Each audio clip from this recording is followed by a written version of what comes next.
Kedua tanggal 25 Desember 2023, kami nyatakan surat suara tersebut masuk kategori surat suara rusak. Viral, WNI di Taipei sudah terima hingga coblos surat suara pemilu 2024, total 62.552 surat suara sudah diterima pemilih, KPU akui ada kelalaian. Tengah beredar video seorang tenaga kerja Indonesia (TKI) di Taiwan memperlihatkan tengah membuka surat suara pemilu yang menunjukkan 3 pasangan calon Pilpres 2024 viral di media sosial. Video itu diketahui awalnya diunggah oleh akun @hani_aja88. Dalam video tersebut, terlihat surat suara yang telah terdapat calon Pilpres di 2024 lengkap dengan partai pengusungnya, yakni paslon nomor urut 1 Anies Baswedan Muhaimin Iskandar, paslon nomor urut 2 Prabowo Subianto Gibran Raka Buming Raka, dan paslon nomor urut 3 Ganjar Pranowo Mahfud MD. Kabar ini membuat heboh lantaran pencoblosan pemilu 2024 berupa Pileg dan Pilpres akan dilangsungkan pada tanggal 14 Februari tahun 2024 mendatang.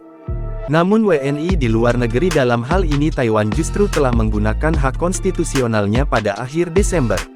Adapun berdasarkan informasi dalam video tersebut, surat suara pemilu 2024 itu dikirimkan kepada pemilik video melalui pengiriman pos oleh PPLN atau kelompok penyelenggara pemungutan suara luar negeri KPPSLN Taipei, di negara Taiwan.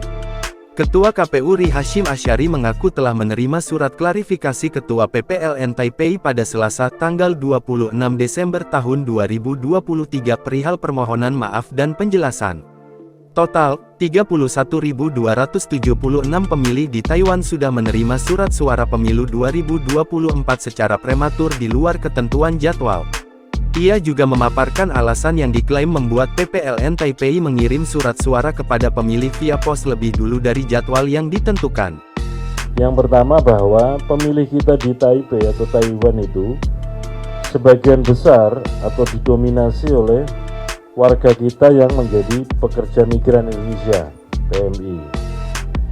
Yang kedua, warga kita yang menjadi pekerja migran itu memiliki kondisi demografis dan aturan dari penyedia pekerjaan yang berbeda-beda. Ada yang diizinkan libur dalam rentang waktu 1 minggu sekali, 2 minggu sekali, dan 1 bulan sekali. Kemudian yang ketiga, terdapat libur Chinese New Year di Taiwan pada tanggal 8 sampai 14 Februari 2024. Di mana kantor pos hanya bisa mengirimkan surat suara kembali terakhir pada tanggal 7 Februari 2024 atau 1 minggu lebih awal dari jadwal penerimaan surat suara dari jadwal penerimaan surat yang terakhir.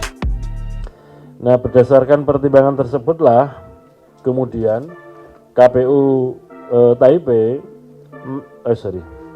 PPLN Taipei itu mengambil langkah untuk mengirimkan surat suara metode pos lebih awal. Jadi boleh dikatakan ketidakcermatannya PPLN Taipei bahwa ada ketentuan di dalam dalam peraturan KPU nomor 25 tahun 2023 bahwa jadwal pengirimannya adalah baru dimulai tanggal 2 sampai 11 Januari 2024. Yang mereka khawatirkan adalah soal pengiriman balik dari pemilih kepada PPLN. Sesungguhnya kalau dihitung masih ada waktu, karena apa? Penghitungan surat suara yang metode pos ya, itu masih bisa dihitung sampai dengan hari terakhir penghitungan suara, yaitu tanggal 15 Februari 2024 sebelum penghitungan suara ditutup.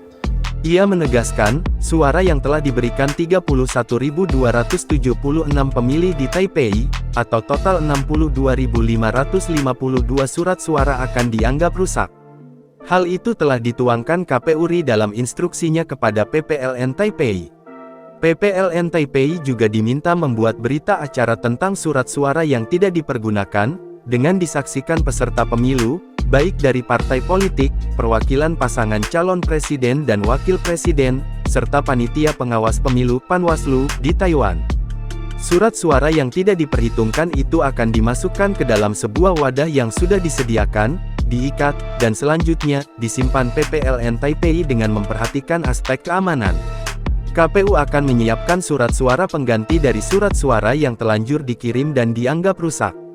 Terakhir, 143.849 amplop berisi surat suara Pilpres dan Pileg DPR RI yang belum terkirim, akan dikirim ke pemilih via pos sesuai jadwal dalam Peraturan KPU Nomor 25 Tahun 2023, yaitu pada 2–11 Januari tahun 2024.